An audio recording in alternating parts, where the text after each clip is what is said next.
Welcome to Hard Talk. I'm Stephen Sacker. The recent US-led missile strikes on several military installations in Syria changed precious little in that country's horrific civil war. On the ground, the killing, the displacement, and the suffering continue. Regional and global divisions over Syria are as deep as ever. Today, I have a rare interview with a Syrian politician close to the Assad regime. Fares Shehabi is a powerful Aleppo business leader and self-styled independent MP. Is Syria, as we knew it, broken beyond repair? Fares Shehabi in Beirut today. Welcome to Hard Talk. How are you doing? I'm fine, thank you. Good. Well, I want to begin by asking you about something I heard you say just a few days ago. After those US-led missile strikes on those military bases in Syria, you described how Syrians came onto the streets of Damascus and indeed Aleppo as well, and you said they were chanting, they were singing, they were feeling victorious. And it is hard for me to understand how Syrians, in the current context of all that's happening in your country, can be celebrating and feeling victorious. Can you explain that to me? Well, the same feeling you had when Hitler was bombing you in World War II, and you were chanting on the streets with all this destruction and aggression becoming on your head, and you felt victorious, and also you felt like one country, and you kept yourself together in one piece, and that's what we're doing.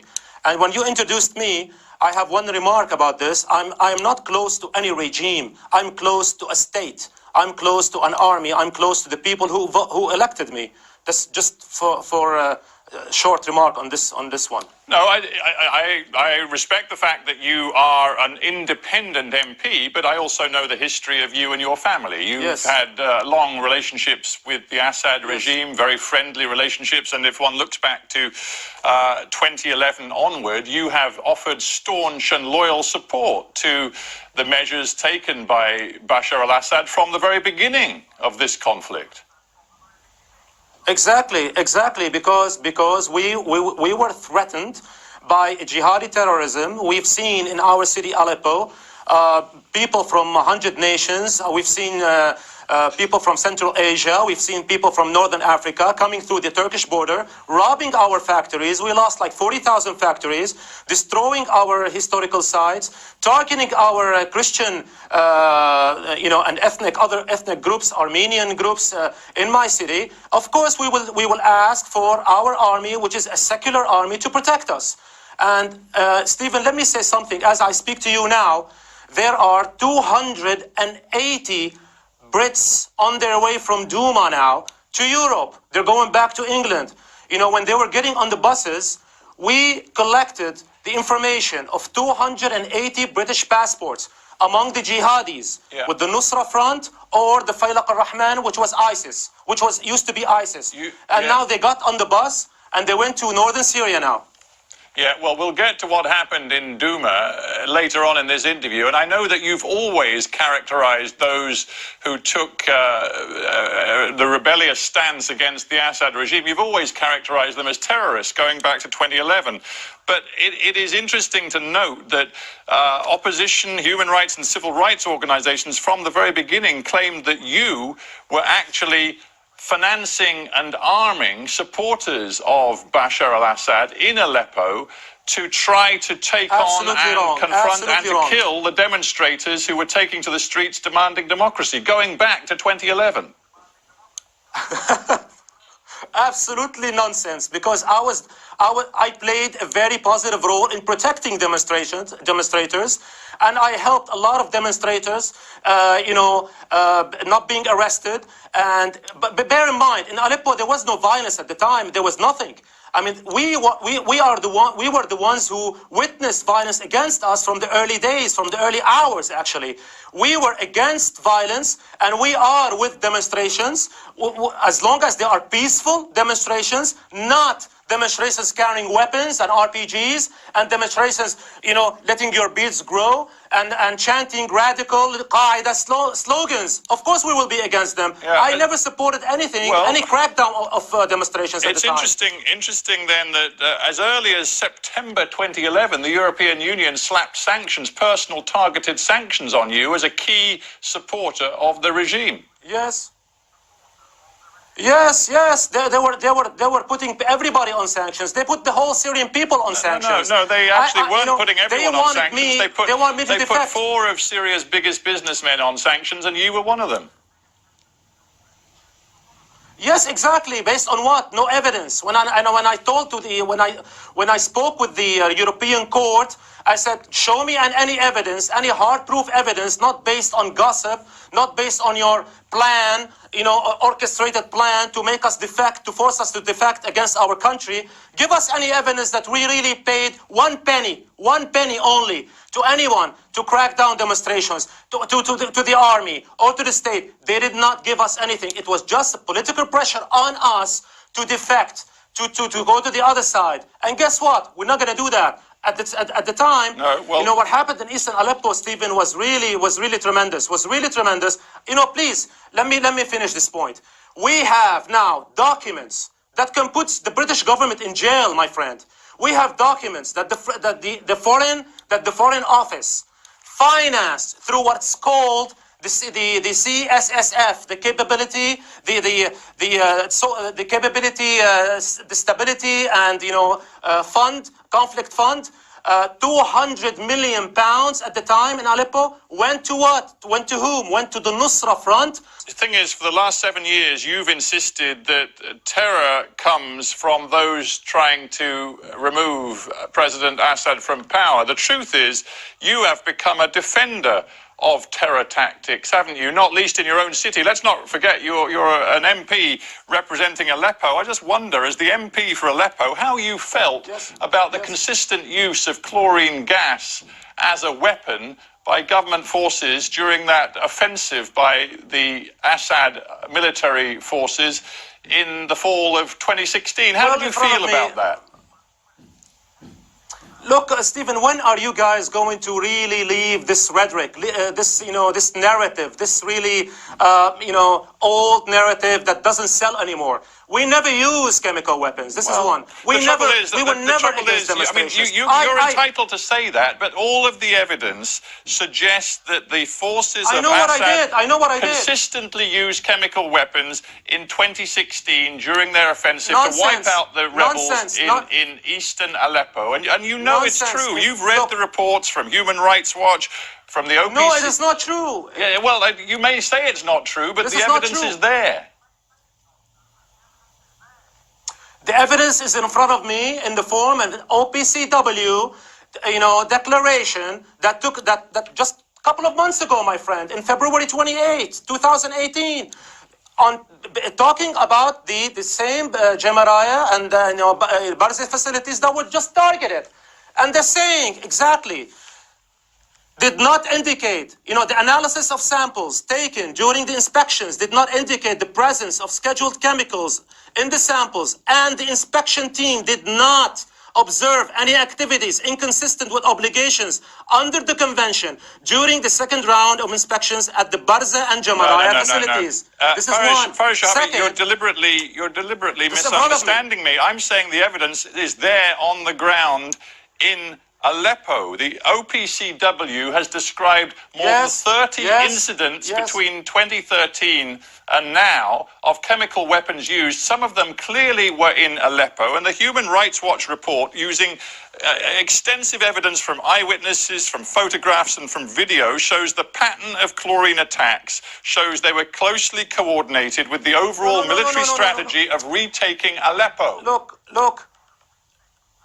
Look, we do not consider your white helmets fabricated videos as being credible, and a proof of what I said is what happened in Duma, when everybody said the star kid of the video, Hassan Diab, 11 years old, he said there was no chemical attack. The staff hospital said there was no chemical attack.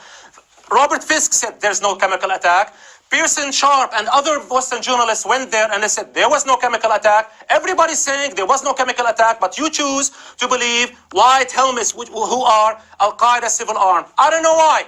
There are so many inconsistencies in what you're saying. I can't unpick them all. But if you're going to cite Western journalists as misleading, then don't cite one Western journalist who happens to suit your opinion and tell me that's proof. The proof is going to be found, if there is indeed any conclusive proof, by the OPCW, who haven't even written their report yet. So you can't possibly tell me that you know what happened in Duma. Okay, excellent.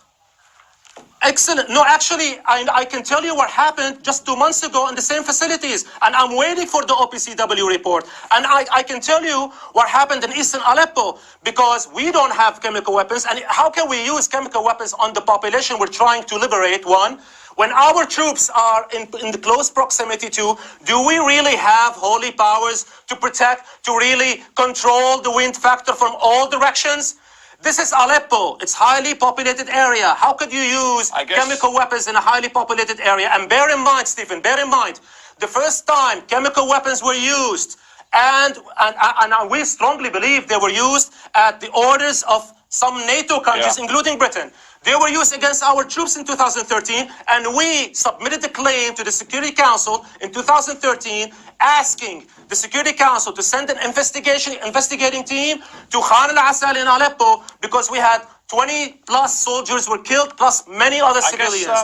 And I went to the hospitals at the time. Yeah, hang on. I just want to make this point. I guess in the end, people watching this around the world have to make a judgment as to the credibility of people like you who are saying chemical weapons were never used in Aleppo, Duma, or anywhere else.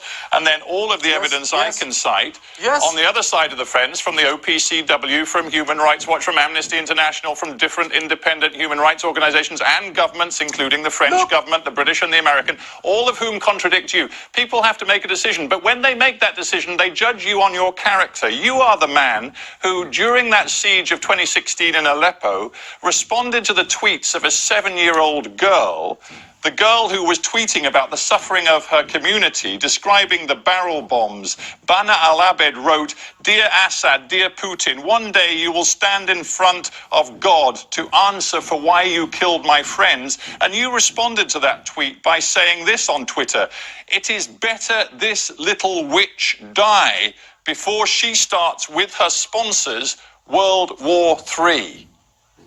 Where's your humanity? Where's your compassion? Actually, Look.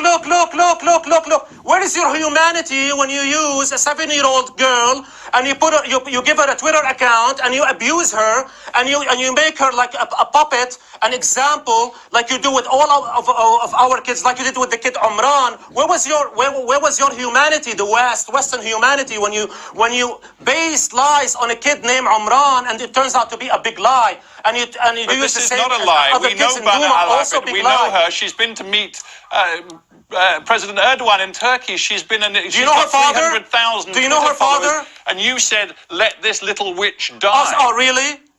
Yes, you did. No, I didn't. I never said let this. Look. Yes, please. you did. It was a tweet, and you tried to delete it later, but you said it. Okay. I call her a victim. She's a victim of your wicked practices. And when I respond to her tweets, I'm responding to the tweets of the intelligence services that writes her tweets. Bana al-Abed does not know how to speak English. How can she write tweets in perfect English? Please, give me a break. When I talk to anything about Bana al-Abed, we lost kids. We lost 11,000 of our civilians in eastern Aleppo, in Aleppo, actually. Third of which were kids. I have friends who lost kids. We care about our kids. But you use our kids to make points. Syria has lost more than 500,000 people. Half of the entire country's population has had to flee its home. 5 or 6 million of them are now overseas. Which brings me back to the point of you talking about victory and celebration, and talking about the degree to which you think the government of Bashar al-Assad is going to restore the situation to one that you seem to believe can be just like it was before 2011. Do you seriously think that can happen in the context of the Syrian conflict? My friend, My friend, this is not the government of Bashar al-Assad. This is not the Assad regime. Stop demonizing. Stop using the same tactics you use in Iraq and Libya. We are sick of this tactic. Come up with a new tactic, please. This is the country of Syria. We are defending ourselves. When 2 million people, when 500,000 refugees from eastern Aleppo live in my neighborhood, in our neighborhoods, in the western parts of Aleppo, Mr. for Shehabi, 4.5 years, Mr. and Shehabi, you call 70%. You're interrupting me. You are interrupting me, Stephen. You're missing you my want point. me to speak like your language? You're missing my point, I'm Mr. not. Shehabi. I'm not. Hang on. Look, let we me are finish not my defending point. a president. We are not defending a person. 11 million people, at least, from your country, pretty much half your country's population, has had to flee its home. So when you say to me, this isn't about Bashar al-Assad, it's about Syria, the Syrian people defending themselves, half of the Syrian people have been forced to flee their homes. Your country is ruined. This conflict has ruined your country. Ask the ones, listen to me, ask the ones who left. Why did they leave? And you will find that more than 90% of them left because they wanted to escape from jihadi terrorism that NATO supports. Please, when you have the Saudis and the Qataris, which are the most backward, radical regimes in the world, pouring money, pouring petrodollars and bringing 250,000 jihadi mercenaries to our country, this is what's going to happen to us. Exactly. I agree with you. We will have a huge tragedy. We will have big suffering. But at the end, we have to look at the causes. Look, we are saying we are with democratic elections. We want reform. We want drastic reform. We want improvement. We want liberty. We want democracy. But who's going to give us democracy? Jihadi radicalism going to give us democracy? Mr. Shehabi, who said we're not defending Assad? We are defending secular Syria. All right. And I'm sure you believe in the values of compassion and humanity. So let's get back to compassion and humanity. You've just told me that you believe 90% of those Syrians who've been forced to flee their homes did so because they were fearful of terror.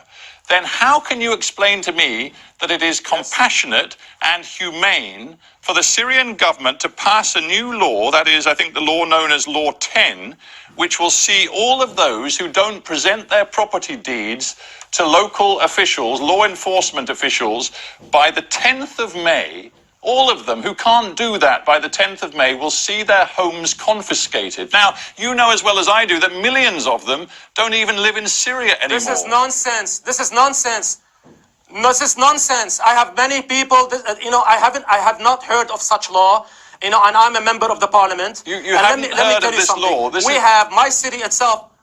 This is a law. No. I never heard of this law. This is a law which the Syrian government has law enacted. number 10. And by May 10th, all citizens are required. Nonsense. Well, absolutely nonsense. If Aleppo is peaceable now, stable, calm, and respectful, as you describe it, how many people who left eastern Ghouta have returned? Eastern Aleppo, rather, have returned? About 1 million. Have returned? About 1 million, and I wonder how come. Yes, I tell you, the eastern parts of Aleppo. Look.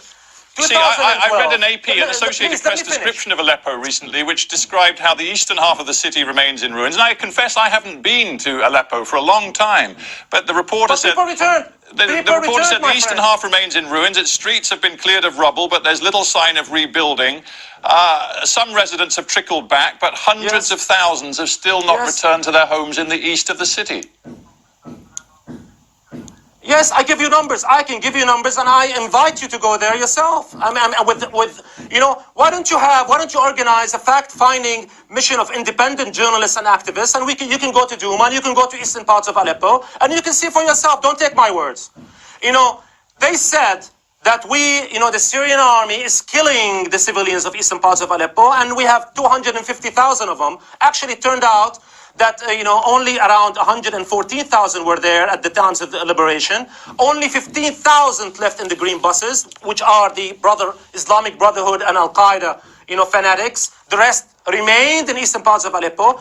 For 2 years now, we have 700,000 to 800,000 newcomers to eastern parts of Aleppo. And I wonder, why did the Western media's interest in eastern part of Aleppo suddenly dropped? suddenly stopped after the liberation. Didn't you care about the civilians of eastern parts of Aleppo? And that's why I quoted chemical you weapons an were being eyewitness used on them. report from How come? 2 months ago. 2 months ago, the eyewitness report I quoted saying that while there's been a trickle of people back, hundreds of thousands have not returned to their homes. But anyway, let's because we don't have much time. I've heard what you've said on that issue. Let's talk about something else. You say that you are not a defender of Assad in person. You're simply a defender of the nation, the sovereignty of Syria. Yes. In that case, would you welcome? Yes. Everybody welcome everybody else. Bashar al-Assad facing war crimes charges after all of the evidence gathered together by the international, independent, impartial mechanism team working under the auspices of the UN, which says it now has an overwhelming volume of evidence, including testimony, images and videos documenting atrocities committed by both the government and the anti-government forces. Would you welcome Bashar al-Assad one day facing a court? Of course not, because we don't trust your evidence, we don't trust your mechanisms, and we don't trust your so-called international bodies here, there, and right, left, and center. When you call Qaeda civil arms rescuers, and when you call jihadis with long red beards, when you call them moderate rebels, how can we trust you? And I pose the same question to you. After everybody now knows with hard proof evidence that Theresa May lied to the British people and launched an attack, violated international law, wasted money, launched an attack, based on a hoax. Would you put her in jail? Would you put Tony Blair in jail after admitting he made a mistake by killing 1 million Iraqi citizens? Would you put Trump in jail or Obama in jail by admitting to kill thousands and thousands and thousands of civilians in Raqqa? Why does laws only apply to us? We are the ones who will judge our leaders, our presidents, our members of parliament. And bear in mind, no one put me in the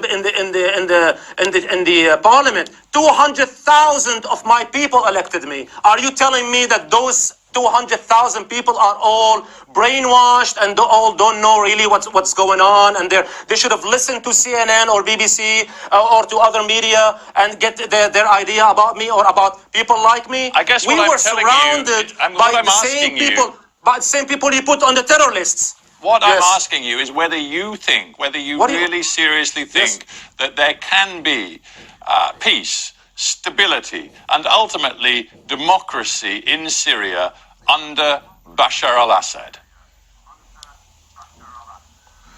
I believe this all can happen once NATO countries, and especially the United States and UK and France, move their hands off my country, leave us alone, and end the flood of terrorism, and stop intervening in our affairs. We've been living in peace, and we were the 4th safest country in the world for 17 or 15 years before this aggression on us in 2011. Didn't we live in peace and prosperity at the time? We did. And whether Assad remains in power or not, that's up to us. We decide whether he will be judged, he will remain a president, he will lose presidency based on ballot boxes. Isn't that what democracy is all about? But tell me, how can we really practice democracy in this condition when we have these jihadis around us and everywhere, and you support them? How can we reform? How can we move forward?